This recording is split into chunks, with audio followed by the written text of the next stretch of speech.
My ex's mother leaned over like she was sharing a secret and whispered, "Want back in the family? Marry me." I say that first because when people ask how this started, they want the scandalous piece first, the line that makes eyebrows arch and conversation stall. It's a neat little headline for something that, in truth, unraveled over lasagnas, leaning ladders, and a lot of quiet mornings with too strong tea. But the whisper? I remember the weight of it, the smallness of the sound and how it landed like a stone in a pond, multiple rings. It's the moment the story trunks itself into a single image, and people like single images. Me? I like the messy parts in between. 8 months before that whisper, I thought anonymity would do the work that talking didn't. The divorce, tidy on paper, messy underneath, left the kind of quiet that isn't restful. It's the kind that hums in the walls after everyone leaves. I left a house full of furniture that had ghosts and moved into a third-floor apartment at Riverside Commons because the brochure promised shade trees and friendly neighbors. Sometimes brochures lie, sometimes they're honest about the shrubs. I arrived with boxes, a scratched coffee table, a big plant I couldn't kill, and a sense that starting over required minimal interaction. My plan was to be small. Do the work, go to the office, come home, read, sleep. Keep the world at a distance that wouldn't poke at the old ache. On my second day there, while I was wrestling a bookshelf into a corner, an older woman, shorter than I'd pictured, with a braid like a trailing rope and eyes that had learned to be both steady and kind, appeared in the doorway with a dish wrapped in foil. She smiled like she'd been waiting for me to fall and needed neither applause nor pity. "You must be the new tenant," she said. "I'm Lillian. Your boxes are making my courtyard look like a workshop." I braced for the word Amy, the inevitable tie that would map our places. Instead, she said, "If you want help with that shelf, I have an extra drill." She didn't mention her daughter. She didn't have to. We did the work in silence at first, both of us squinting against a stubborn screw. After a while, she propped the ladder and handed me the drill with a look that said, "You're doing fine." Little things like that were an instruction manual for being human again. Let someone help you, even if help makes you feel like a novice. There's a particular privacy that apartment buildings pretend to have. You arrive separate from each other's histories, but in a few shared spaces, the courtyard, the stairs, the trash chute, you orbit close enough to notice the small things. On a slow afternoon, between unpacking and a nap I couldn't seem to fall asleep into, I caught myself watching the next building through the blinds. That's when I first saw her in a full, accidental way. An older woman on her patio, stretching a sheet to catch the light, a movement both domestic and unremarkable. She was smiling at something I couldn't see. She saw me see her. The blinds between us were half closed, and she looked up and shrugged as if to say, "Well, here we are." Then she knocked on her window, and when I didn't respond, she leaned out a little and called, "Want to look?" It took me longer than it should have to realize she wasn't asking about the apartment tour. She was standing at her window offering me a slice of the ordinary, a comic little invitation to be present. I laughed at myself for blushing like a teenager. I imagine I fumbled a reply. I'm sure I shrugged in a way that was equal parts shyness and defense. After that, small exchanges began to bracket my days.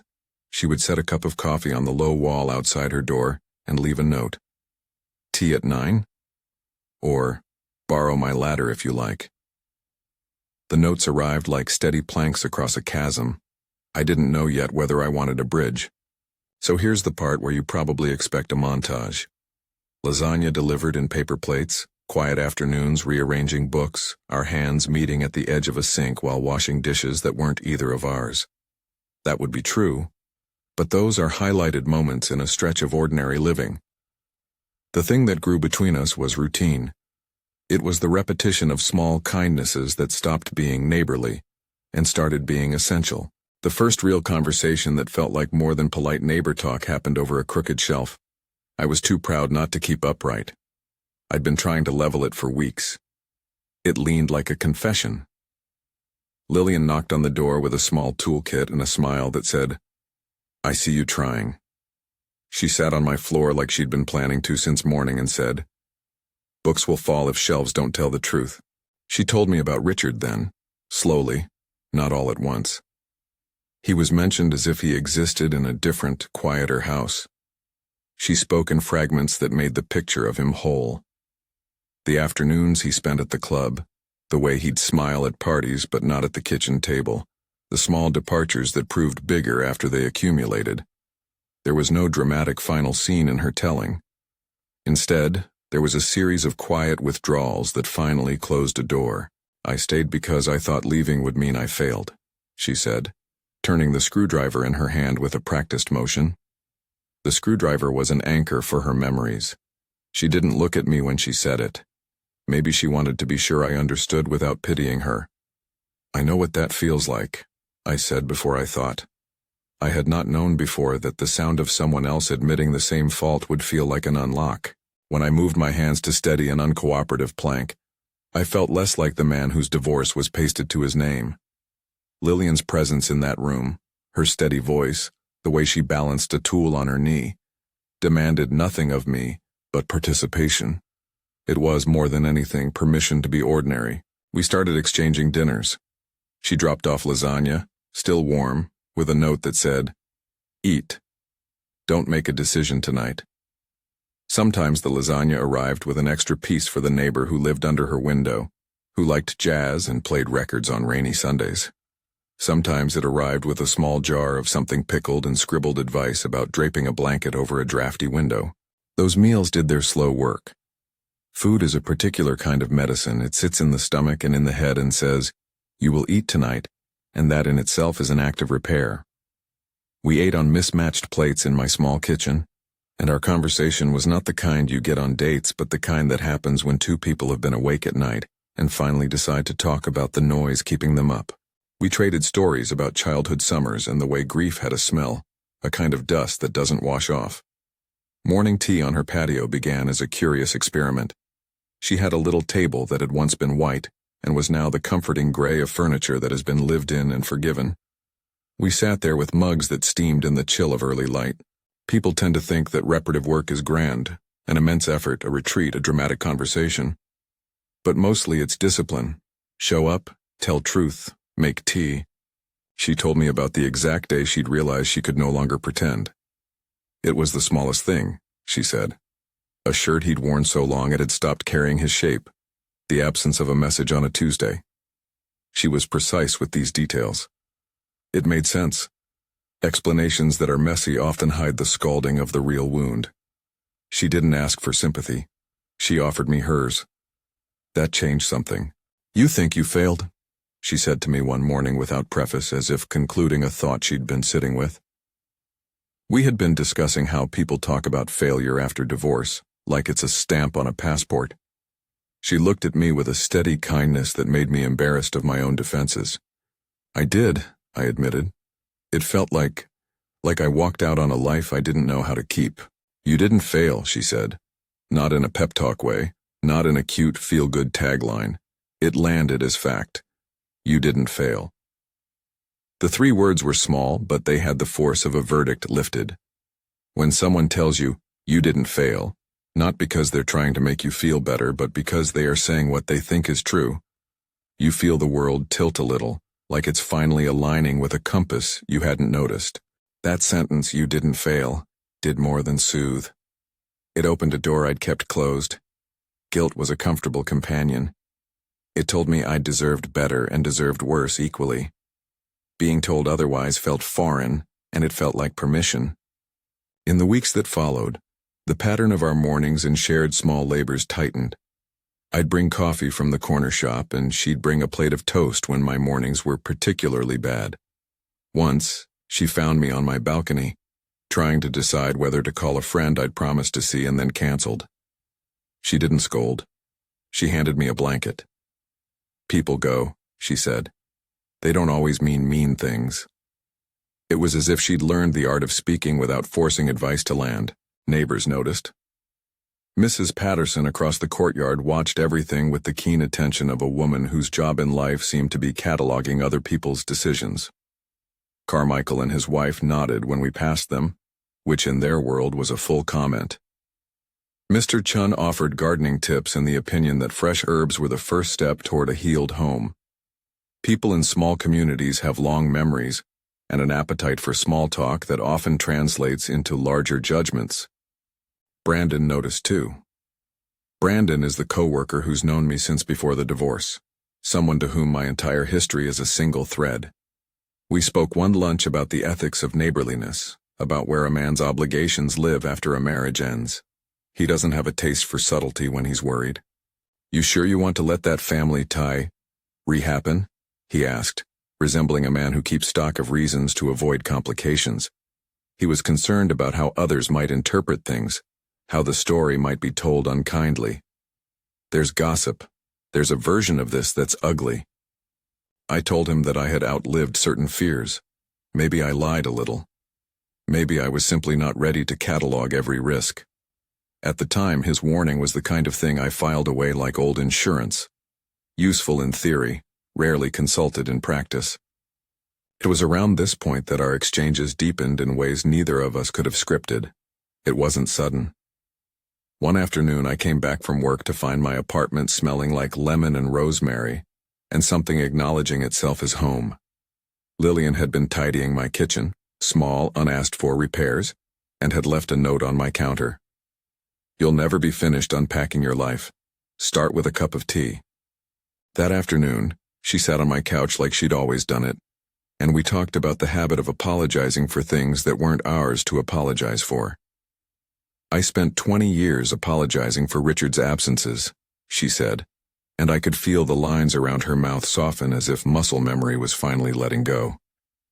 "It becomes a rhythm you forget you're dancing." I told her how Amy and I had made a house that felt like a museum of decisions we regretted. "We tried not to look at things. Like if they were out of sight, they'd be out of mind," I said. "Turns out you can't redesign a life's wiring that easily." She laughed then, a soft sound that loosened something in my chest. "We are not architects of fate," she said, and I thought of my old job as an architect. Funny how I understood buildings better than the promises inside them. "We can mend the doorframe though," she added. "We can make places safer." Her words were not a pharmacy of cures. They were a set of tools. That image, tools as a metaphor and as literal instruments, kept turning in my head. She could fix my shelf. She could not fix the parts of me that had been habitually sorry. But she could sit with me while I learned to be less apologetic. There was a particular morning, a Sunday when the sky was the precise gray of tea, where the puzzle of our attachment clicked into something I hadn't anticipated. We'd been talking about family, about the way it expands and contracts, and sometimes looks like a set of mutable rooms. Lillian mentioned Amy, not an accusation, but as one more life that shared a map with ours. "She's my daughter," Lillian said as if stating a simple fact. "But she's not my life's project." There was pride and grief braided into the sentence. I felt some of the color drain out of me. Amy had been my life's project too, in different ways, and I wondered if that made me less culpable or more complicated. "You didn't fail," Lillian said again later that week, this time after a stretch of silence where my defenses had come ready with a list of reasons I ought to be ashamed. She had leaned against the railing of her patio and watched the courtyard as though it could tell her something. When she turned to me, the evening light carved her face into honest angles. "You didn't fail," she said, and it landed different than before. It wasn't a consolation. It was a diagnosis and a prescription rolled into one. The word suggested that failure had been a story I'd told myself, and that story could be revised. That night I slept better than I had in months. It wasn't a clean sweep. Guilt is a deep-rooted plant. But something had been pruned. Alongside those small repairs, everyday worries began to creep in. Gossip, the staring eyes of neighbors, and the idea that a relationship between a man and his ex's mother would look like a cautionary tale to someone with a wit for moralizing. Lillian saw it. She pulled her head into her hands once, the way people do when they're measuring whether fear is usable. "People will talk," she admitted one afternoon, buttoning her cardigan with meticulous hands. "They'll stitch a story out of our hands at the sink." She didn't say it with anger, but with a tired civics lesson on how communities perform. "Let them," I wanted to tell her. "Let them have their stories. But there was something else, something that surprised me, that kept me quieter. Partly I worried about Amy's name being dragged through petty loops. Partly I worried about my own vanity. Mostly, though, I worried about whether I was leaping or simply stepping into the echo of someone else's absence. It's strange how fear sometimes exacts a withdrawal that looks like prudence. I found myself hesitating before I reached for her hand to steady her when she climbed a step. The hesitation wasn't because I thought the touch wrong. It was because I could imagine 1,000 people who'd interpret a helping hand as something else. The world is full of narrators who prefer tidy, mean plots. Then a neighbor, Mr. Chun, brought over a jar of his preserved plums and said, "You two look like you could use a bit more sun." He said it as a neighborly blessing, not an admonition. The courtyard hummed with the interest of small community life. Someone's cat in a window, a child's laugh down the stairs, Mrs. Patterson's new hat, and her taciturn smile. It could have been suffocating. Instead, for a few minutes, it felt like being seen without interrogation. There are days when living requires you to choose discomfort, to walk through the stickiness of other people's opinions for the possibility of something good on the other side. Those days are not cinematic. They are a series of steps across small acts. To refuse those steps is also a choice, and not always a healthier one. One evening, after we'd fixed another shelf and eaten the last of the lasagna while arguing gently over whether to watch an old movie, Lillian put her hand over mine. It was that easy, that quiet. I didn't kiss her then. I didn't have to. Her hand was a question and an answer both. "I don't want to be afraid," she said into the dimness. Not anymore. She wasn't asking me to promise her anything like a fairy tale. She was telling me the truth of her tiredness and the soft, stubborn hope she carried anyway. I remember thinking then that courage isn't always roaring. Sometimes it's the small, unglamorous act of naming the desire to not be afraid. I told her about the way I'd thought starting over meant building a wall. "You put bricks in place and hope they'll keep the weather out," I said. "But they also keep sun out." She squeezed my hand and said, "Open a window then. Let some sun in." Hearing it out loud made me realize I'd been living in rooms with closed windows for so long I'd forgotten how to tilt the sash. The metaphor was ridiculous and apt. Lillian was not a rescuer. She was a neighbor who kept bringing me cups of tea, and a woman who had learned how to stand up for herself after years of learning how to bend. That's where I should stop for now, because what comes next is a thin thread I've been careful not to pull apart in public. There's an approaching storm in the maps I keep for myself. Something about rain that sweeps the impurities into the gutters and leaves a kind of honest wet. But this is the point where things stop being only practical and begin to be personal in a way I hadn't expected. The whisper in the beginning is part memory and part headline. And the thing about moments like that is they arrive after long days of small decisions. If you're the kind of person who likes these sorts of honest, untidy stories, and you want to hear how a man who thought he'd be invisible again ended up being seen, then do me a favor. Hit like and subscribe. There's more to it. The rain comes. Choices have to be made. People watch. And whispers. Well, sometimes they reshape everything. The rain comes the way endings sometimes do. Not dramatic, at least not at first. Just a steady, honest unwrapping of the sky. It starts as a noise you hardly notice, a soft scratching against the glass. And then it is everything. I remember standing at my window and watching the courtyard trade its dust for shine. Water ran from the eaves in thin, silver threads. The city smelled like wet concrete and magazines left out to soften. For some reason, I thought of all the things I had been trying to avoid. Phone calls I hadn't returned. Paintings I had promised myself I would hang. Names I no longer used. I could have stayed in. It would have been very easy to stay and watch the storm do its work from behind the safety of blinds. That was the thing about grief and the habit of retreat. It teaches you how to be present without actually being seen. Except Lillian was on her patio, stubborn as the weather, sitting under the lean awning as if the rain were nothing more than a background pattern. She had a chair angled half toward the courtyard and half toward my balcony. Her hair was darker, wet at the edges, and she looked less like a woman waiting out a change and more like someone who'd decided to take the change along with her. When I opened my window a slice, just wide enough for my head to fit through, wind pushed the smell of rain into my apartment. It felt like an invitation. She saw me and, without the need of ceremony, patted the space beside her on the chair. I hesitated in the doorway like someone who had rehearsed every possible exit. "You'll get drenched," I said.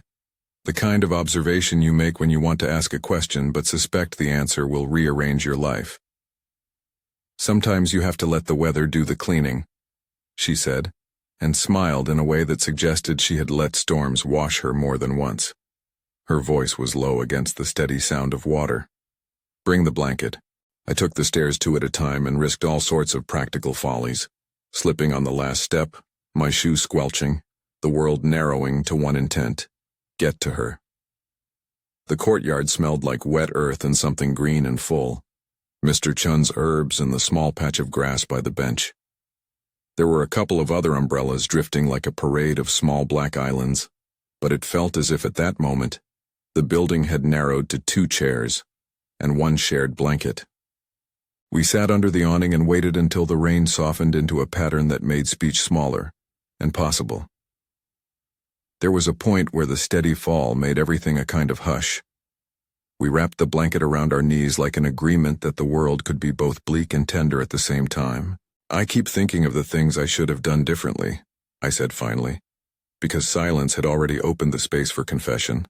It felt safer to be honest when the rain was doing the heavy lifting of emotional release. Lillian's hand found mine across the space between the chairs. It wasn't dramatic. She didn't squeeze and declare, in the thunder's name, that she loved me. She simply rested her palm there, and because my fingers are honest, I placed my hand on top. Rain on cloth sounded like applause. "I used to count the times I let patience be the excuse for staying," she said. "You learn the shape of your own stubbornness. There are these small, terrible things one tells another person and you wait to see which ones land." She surprised me by saying, without irony, "If someone offers you a place to belong, you take that seriously. You don't barter regret for a seat at the table." Her voice was a map, and I could tell she had studied its roots. I had thought 1,000 times about what I deserved and what I did not. That night, pinned under a shared blanket, it felt suddenly less complicated. There was dew on her cheek and a tenderness there that had nothing to do with anything transactional. It had to do with seeing. She saw me the way neighbors see if they bother to see. Not with the scanning curiosity of small-time gossip, but with the focused attention of someone who had been up nights learning how to notice without swallowing. And then, almost without a pause, she leaned closer and brushed her lips to my forehead. The motion was lazy, not urgent. It was a benediction. It landed like a stanza I didn't expect, but somehow already knew. I kissed her back because it would have been stranger not to. The kiss was small and honest and carried the smell of rain and laundry soap and a life that had taught her how to be deliberate. We did not tumble off chairs into anything cinematic. There was no sudden avalanche of feelings as seen in movies.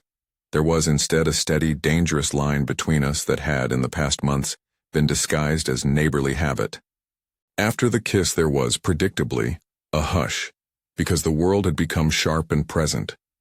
I think we both knew there were people who would rewrite that moment into gossip before breakfast.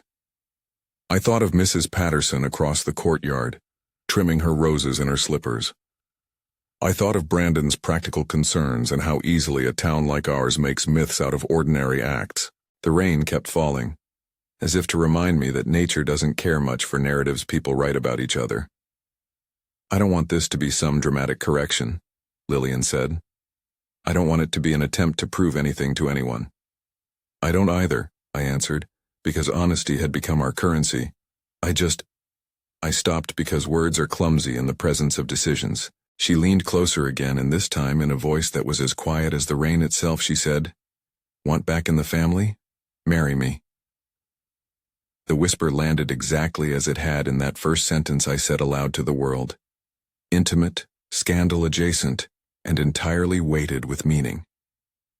Hearing the phrase from her mouth, there was a little electric flash behind my sternum. It wasn't an offer of owning or being owned. It was an invitation to belong, to create a new family map that included both of us without erasing any of the lives that had shaped us. The words were shocking only in the sense that someone had turned a private wish into a clear and direct question. I don't know which part of that moment pressed on the gas pedal of my own fear. Was it Brandon's earlier counsel echoing about how this would look? Was it practical concern about boundaries with Amy? Or was it the tiny expert voice of shame that had been with me since the divorce and liked to annotate everything I did? Whatever the pedal was, it didn't send me away. I remember answering with a laugh that was somewhere between disbelief and relief. And then, because there was no imperative that the world had to be complicated, I said, yes. Not yes as a brusque acceptance of a contract, but yes as a surrendering of the last of my habitual self-protections. We stayed under the awning until the rain thinned, and when we stood it was like walking out of a watercolored painting into a room with more light than before.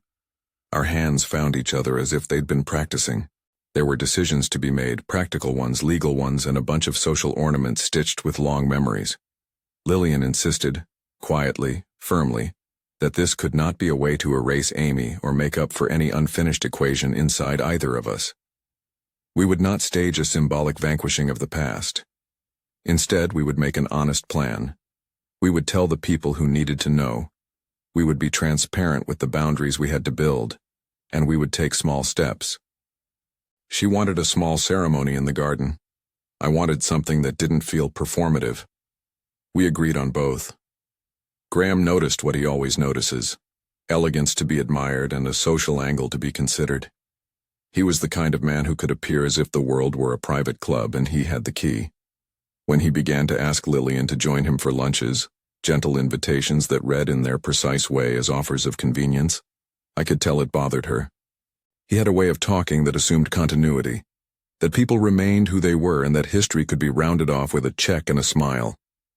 One afternoon he turned up in the courtyard with a bottle of wine and an expression edged with sincere curiosity. "Lillian," he said, as if the word was a title to be admired, "I hope I'm not intruding, but I thought perhaps you'd accept my invitation to dinner." She looked at him for a long moment and then at me. There was a thing in the way she arranged sentences now, measured, not defensive, that had been absent at the start of our friendship. "Thank you," she said. "I appreciate that, Graham, but I'm in a different place." He tried to press in a polished way, someone who quoted charities and always knew the right event to attend. It was harmless in intent and terrifying in implication, that a life could be redirected with presence and a generous calendar. Lillian politely declined and then told him she had plans that were not available at the time. Graham's face did not contort into anger. He smiled with the practiced grace of a man who has always been able to get appointments. But there was something behind his smile, like a small recalculation. That small recalculation was the thing gossip thrives on. People like Graham are not malevolent. They simply make choices that ripple out and require others to make hard adjustments. Brandon's voice was louder and less poetic. He cornered me on a weeknight at the pub with the sort of look that keeps concerned friends awake. "Just make sure you're not making a mistake you'll regret," he said. "I mean that honestly. It's complicated. It'll look complicated." "Everything looks complicated if you look at it with the right glasses," I told him because I wanted to test myself aloud. I remember him shaking his head, not because he had won the argument, but because he couldn't quite imagine what it was like to be the person under the blanket. "He's not wrong about appearances," Lillian told me later when we were washing dishes and the kitchen light had that forgiving quality. She put her hand on the sink and looked at the suds as if they carried some of the questions. "People will make their own meanings, but I am tired of making myself small in order to fit into someone else's story." That sentence, that tiredness, was the heartbeat of our decision-making. She had carried so much of Richard's absence in ways that had become second nature. She had apologized for things she hadn't done and learned to live inside the habit of diminishing. It was one thing to be a woman in her 50s learning to refuse the world. It was another to be the kind of person who refused shame and replaced it with a steady practice of care. We told Amy, not the whole play-by-play, but enough. The conversation with her did not erase old bruises. It was a conversation that required humility from all sides. She was cautious, and perhaps she had the right to be. We were asking for patience more than permission. She listened. There were no cinematic tears or confessions. There was a sensible conversation about custody of certain memories and how we would be in each other's lives going forward, if at all. Amy's response was spare and honest. She requested time and clarity. I offered both. The neighborhood, as neighborhoods tend to do, drafted itself into opinions. Mrs. Patterson came by with a lace doily and an expression that examined, then softened. "Love's a domestic thing," she said, with the authority of someone who had been married thrice and had opinions that came from practice and not cruelty.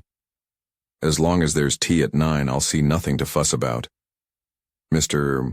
Chun brought over extra basil and with a conspiratorial wink, said the courtyard had room for one more plant.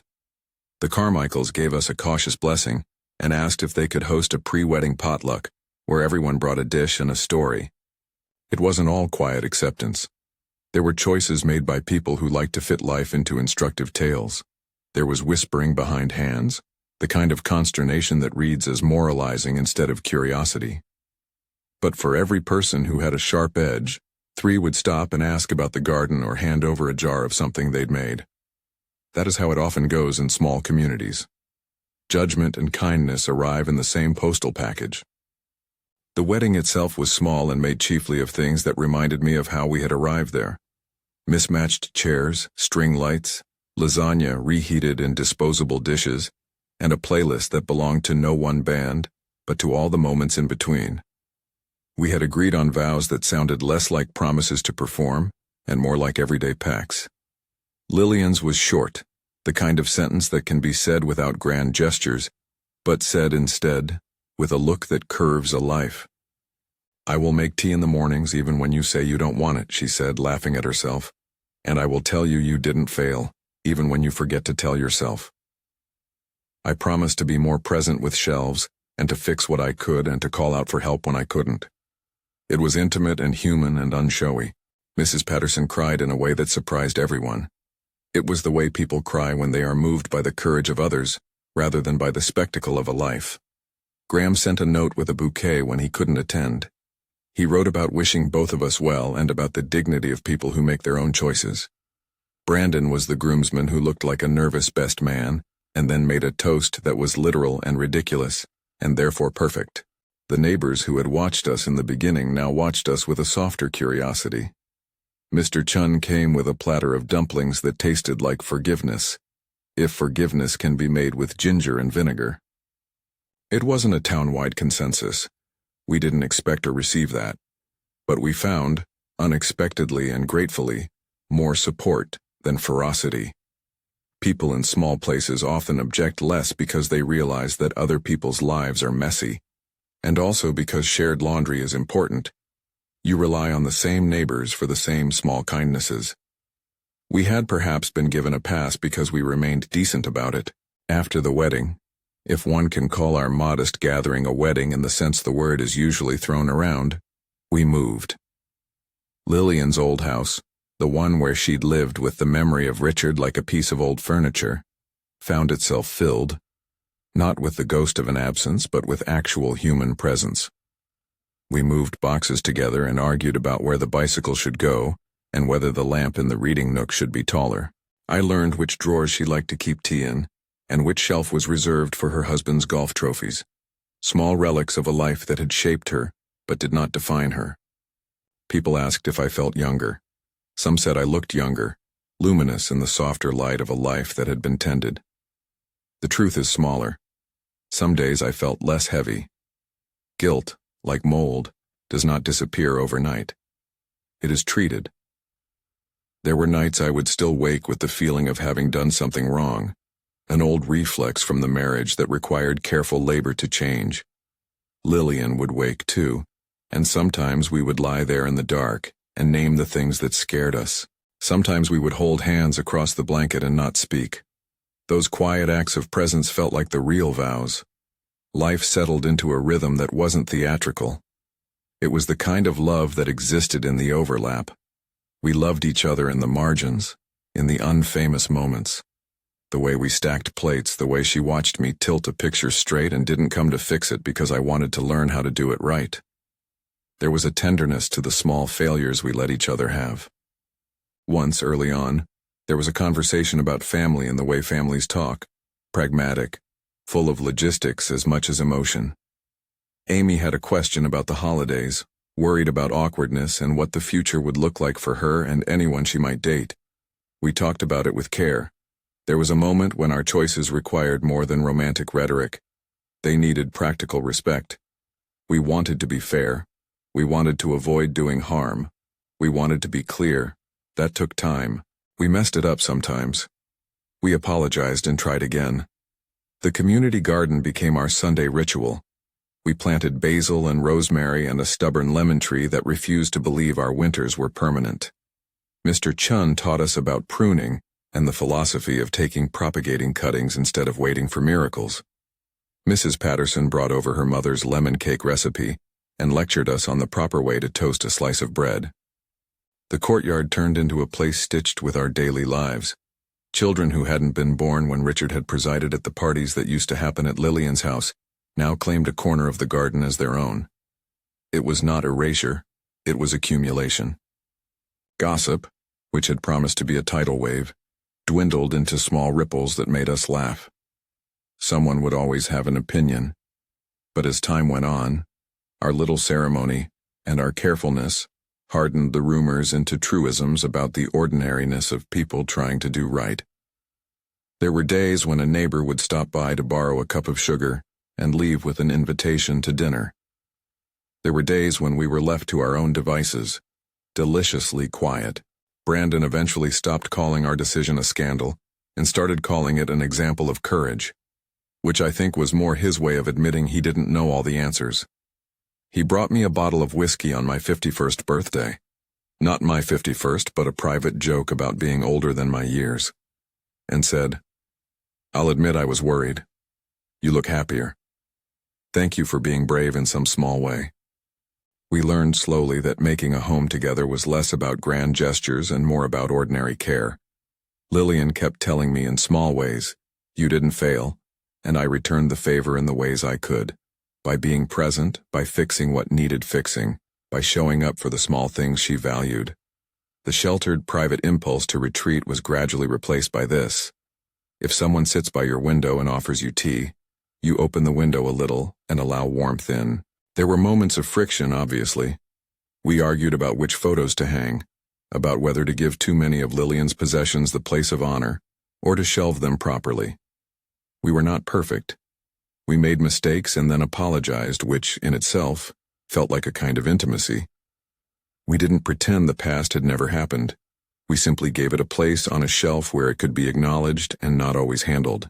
One afternoon, sitting on the porch with mugs in our hands and the sun relearning how to be generous, I found myself thinking of failure in an entirely different register. "You know," I told her, "for a long time I thought starting over meant building better walls. I built them for protection. In doing so, I also built myself smaller." She took my hand. "Walls are easy," she said. "Windows take work." People sometimes ask me now what it was like to hear her whisper those words, the ones that wound the story into a neat, sensational bow. I tell them it was both more and less than they imagine. It was less because it wasn't cinematic in the way they expect. There wasn't a lightning strike or a dramatic declaration in the square of a courthouse. It was more because it was crafted out of months of watching, listening, and steady care. The whisper was a punctuation mark after a long paragraph of ordinary sentences. It was an earned line. If a whisper could be a litmus test for courage, then in that moment we both passed a test we didn't know we'd been studying for. The whisper was not a demand. It was an offering. I accepted. The years since have been nothing like the neat storylines people expect from chestnuts about second chances. There are still days when grief threads through the edges of a normal morning. There are afternoons when I catch myself apologizing for being myself in ways that belong to old scripts. But there is more than that. There is an invitation to make new rituals, to be generous, and to be brave enough to ask for help. We keep the tea ritual. Morning tea is now as much a part of the house as the front step. We have a little ritual for the blinds. On certain mornings, she reminds me to open them to the neighbor's courtyard and let the light in. We wash the same mugs over and over until they are practically part of the furniture. We share the work of it, dishwashing and bills and the awkward calls to in-laws. The home is not a monument to our romantic apex. It is a functioning place where dishes get washed and laundry gets folded, and the cat finds the best place in a patch of sun. We also tend to the parts that are not our own. We visit with Amy when it makes sense to do so. She has been generous in ways that are surprisingly practical, helping with a handrail when she learns from us we need one, or making sure the family responsibilities that involve her are clear and gentle. We learned the art of boundaries, which is not the same as building walls. Boundaries are polite and firm. They require conversation and sometimes awkwardness. They require the capacity to say this is mine and that is yours without a sense of spectacle. There was inevitably the odd judgmental look in the grocery store or an overheard whisper at a PTA meeting where two women speculated. I can't pretend those moments didn't sting. But they don't sting as much because they are measured against the broader economy of kindness we experienced. The neighbor who watered our plants when we went away, the friend who helped paint a spare room, the local baker who learned our breakfast preferences. The community wedding became an early memory we revisit because it marks the point where we decided that our small acts were more sustainable than the noise of someone else's narrative.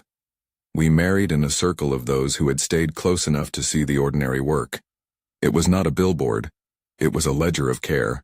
People often ask if I am happier now. Happiness is a difficult word, heavy with expectations. If you want specifics, I'll give you a better phrase.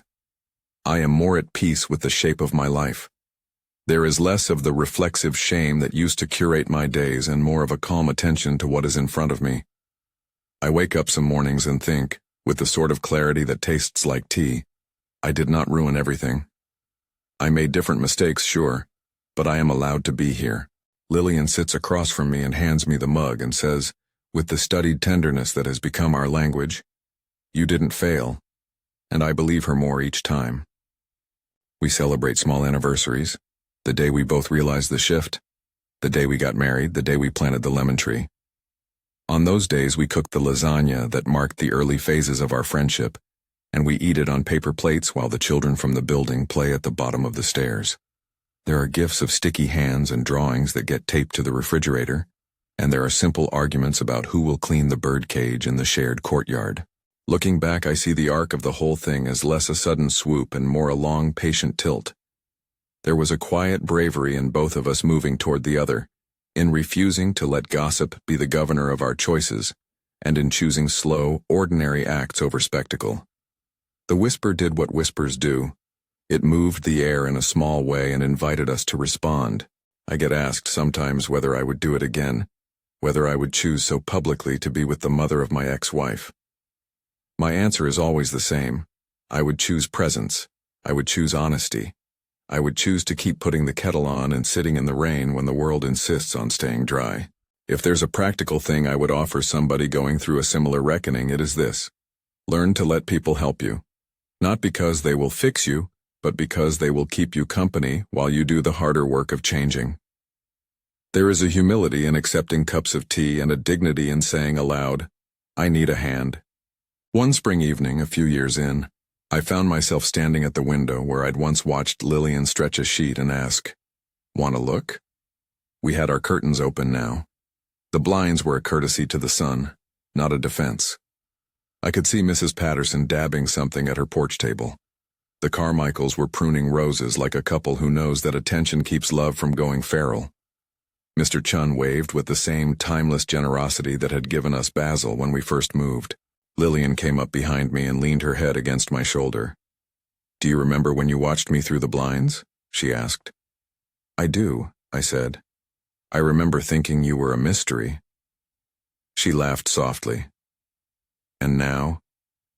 Now you keep bringing me tea, and you tell me I didn't fail," I said. We both smiled because there was no need to elaborate. We had come to a place where the small sentences were enough. There are nights I still think about what it meant to whisper that question aloud. It was not a bargain. It was an opening. It was the most public intimacy I have known, and that is an odd phrase to hold. Publicness and intimacy are usually enemies in our culture. We fetishize privacy and mistake it for dignity. But the whispers we share in private, the ones that reshape us, are the ones that can be offered in public with the right care. If this story has landed with you in some way and you want to talk about how small acts of kindness can change a life, or maybe you have a moment where a neighbor or a friend offered you a lifeline you didn't know you needed, leave a comment below or share this with someone who needs to hear that sometimes. Opening the window is a braver thing than closing it. If this moved you, share it, or leave a comment about a time small acts of kindness changed you.